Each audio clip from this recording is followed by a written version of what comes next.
Congratulations, Anthony. Well deserved. And thanks for all you do for this organization. So I have the honor and the privilege of introducing the recipient of this year's Public Service Award. I first met Jenny Eck when she was volunteering on the Obama campaign and got to know her a little bit then, but had the privilege then of working with her when she came to work for the Attorney General's office when I was running consumer protection.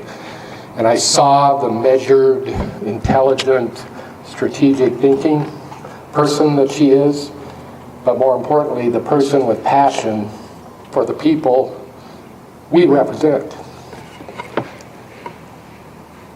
And I was so happy in 2012 to see that she was throwing herself into the political arena, which is no small thing to ask, particularly of a mother with 2 kids, a husband who never helps with them.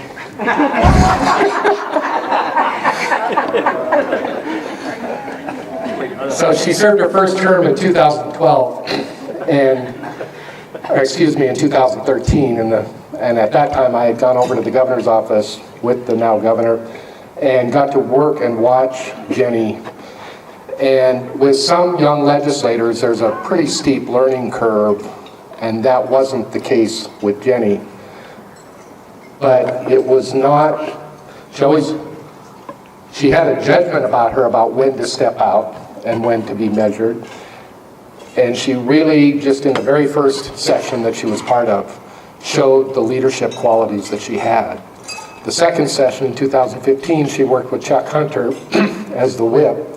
And there is no legislator in the Montana legislature who cares more about the clients we represent. She was there on every issue that Al worked with her on. And unlike so many of the people who are serving in our legislative bodies now, she always conducted herself with class, never took the bait to denigrate the system that she believes in, and as a result became the majority leader in this last session, or I wish majority leader, the minority leader. So I want to be brief so Jenny can say a few things, but it is a loss to the people of Montana that Jenny's leaving, but she'll be back, I'm confident in that. And it is a gain to people like those, so many of our clients, now that she's taking her talents to the Friendship Center in Helena, where she will be working with victims of domestic abuse and carrying her passion into that arena, and people are going to be better for it. Our community is going to be better for it, and in the future, our state will see her back in the arena, I'm sure. So, Jenny.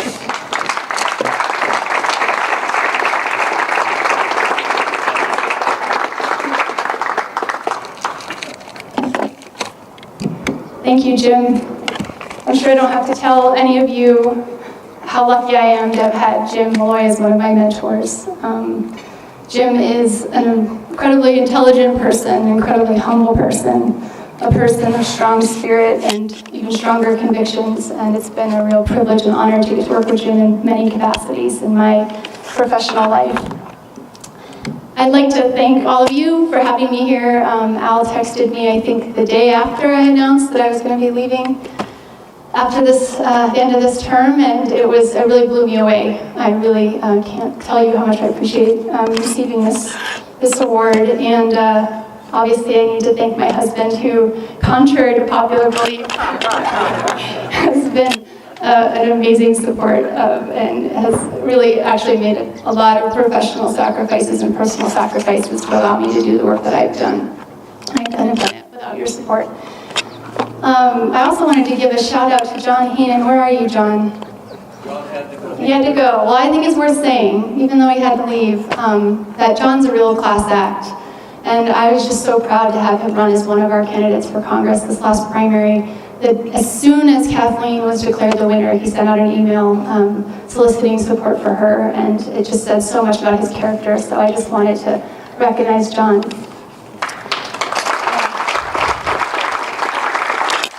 And I also want to recognize Al Smith and the work that you do at the legislature. Al and I have had the opportunity to work together on many bills, and I can tell you, when you're up there, you're dealing with dozens of bills every day. It's very difficult to keep track of everything that's happening. You really rely on people like Al to let you know what you need to pay attention to help you figure out how to respond, to get the caucus organized on the floor, and Al does a tremendous job. I wrote down a few adjectives: quiet, effective, and persistent. I think you do a great job up there, and we really need your presence at the legislature. I guess I would also just say to all of you, I think sometimes people get disillusioned with the legislature for understandable reasons, that your engagement matters. It's not easy going up there to testify, but I would encourage you this coming session, if there are issues that you care about, take the time, take one day out of those 4 months and get up there and make your voice heard. If you have relationships with legislators in your community, whether they're Republican or Democrat, whether you agree with them on politics or not, at this point, I think that's what really is going to make the difference. We have got to figure out how to start making personal connections again. So please reach out to the legislators that you know on the issues you care about, because it matters.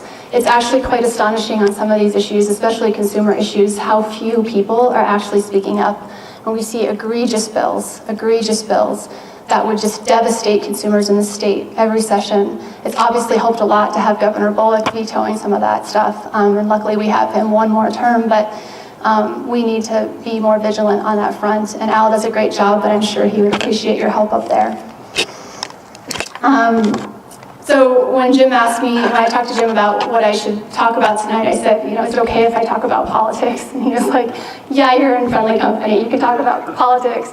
But he said, we could all rail all day about how bad things are. I think what would be helpful to talk about is, what do we need to do? What can we do to make things better? I don't have to explain to you what we face right now. It's pretty grim. And our institutions are under siege. The people of this country are losing faith in the very structures and foundations that have made this country great. We're seeing, the prevalence of forces that are very much bent on pulling apart our democracy, and we are in very serious times. So I am trying to be philosophical about what we face. I think we have gotten to a point where clearly screaming into the wind isn't getting us anywhere. And I've done a lot of soul searching myself around, certainly through the process of 6 years at the legislature, of how to be effective, how to hold the space for the stories and the words and the values that need to be heard. And it's not easy. It's not easy when you feel like you're losing every single day. I heard that Barack Obama gave a talk at a fundraiser in LA a few weeks ago, and apparently his words were, don't mope. And, the classic Obama, just straightforward, plain language. I thought, I love that. So Bill Maher said, if you watch Bill Maher at all, he quipped and he said, well, we've gone a long ways. We've gone from hope to don't mope. It's pretty bad. But I think the sentiment is right. I think that we have got to get beyond the anger that we have. We are justified in our anger. We are justified in our outrage. We are justified in our grief. And the impotency we feel in the face of this kind of challenge is real, and it is justified. But we can't afford to be paralyzed, and that is the great challenge that we face. I don't think I've ever referenced pop culture in a speech in the legislature, but I'm going to make a reference right now. I told Jim about this. Brian and I, a couple weekends ago, we were just looking to veg out in front of Netflix, and he had heard reference to a stand-up comedy by a woman who's from rural Tasmania. She's a comedian from rural Tasmania, and she did a stand-up comedy sketch called The Net. And it's about a 90-minute stand-up comedy sketch. I don't know if you've seen references to this online, but it's gone viral. When I sat down to watch it, I just was expecting to just, relax, not think about the world, not be asked hard questions. And she starts out just kind of telling some jokes. She's openly gay. She's about my age. She grew up in rural Tasmania, so you can imagine some of the discrimination she's faced. And she's kind of making fun of some of the experiences she's been through, making light of it.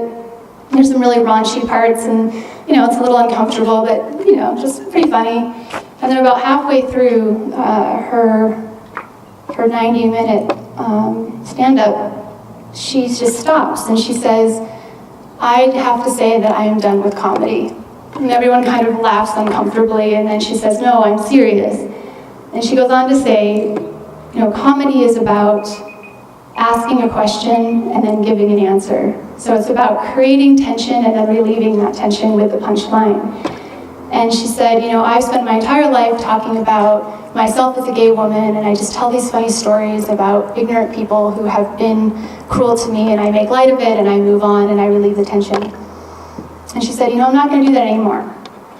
She said, that's not what life is. Life is made of stories, and stories have a beginning and a middle and an end. A joke just has a beginning and a middle. And she said, it's time for us to start telling the whole story. And so she revisits some of the jokes that she told, and she tells the whole story about how she was assaulted when she was 17 on the street by a man who beat her unconscious. She tells a story about how she was raped multiple times in her early 20s and other horrific things that happened to her. And she expresses her outrage and she expresses her anger, and it is just gut-wrenching. And she says, I have a right to be angry. I have absolute right to be angry. And then she says, but that's not the end of the story. The end of the story is that we have to come to what is beyond the anger. We have to walk through the anger, and we have to come to the other side of the anger. What is on the other side of the anger? On the other side of the anger is how we figure out how to connect with each other again.